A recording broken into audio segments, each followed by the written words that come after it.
দেখেছেন আমাদের হিরো কোথায় গিয়েছে? তুরস্কে আর কি গিয়েছে। মানে আমাদের যে সামরিক শক্তিকে আরও শক্তিশালী করার জন্য তুরস্কের মধ্যে গিয়েছে, এখানে মিটিং করেছে।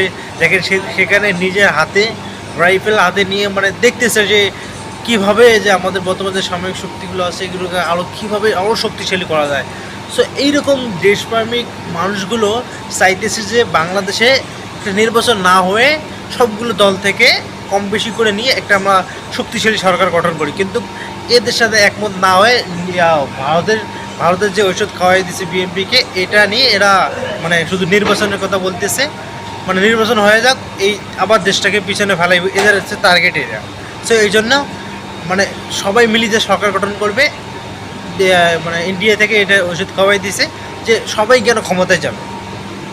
আপনারা তো একাই ক্ষমতায় যেতে পারেন, আপনারা বিএনপিতে ক্ষমতায় যেতে পারবে, কিন্তু সবাইকে ভাগ দিবেন কেন? সো এটা হচ্ছে ইন্ডিয়ার একটা প্ল্যান, কিন্তু এটা বিএনপি বুঝতেছে না যে ইন্ডিয়ার প্ল্যান। এরা বলতেছে না নির্বাচন হোক, মানে নির্বাচন দিলে এরাই ক্ষমতা যাবে না, এই জন্য এই ক্ষমতায় যাক না, যাওয়ার পর দেখেন ভারত দেখেন আবার কীভাবে কিলিং মিশনে নামে। সো আমি বলবো এই যে একটা সিদ্ধান্ত, এটা কিন্তু খুব ভালো যে সবগুলো দল থেকে কয়েকজনকে নিয়ে একটা সরকার গঠন করা, এটা কিন্তু সবচেয়ে ভালো, দেশের জন্য উপকারিতা, দেশের মানুষের জন্য অনেক উপকারিতা।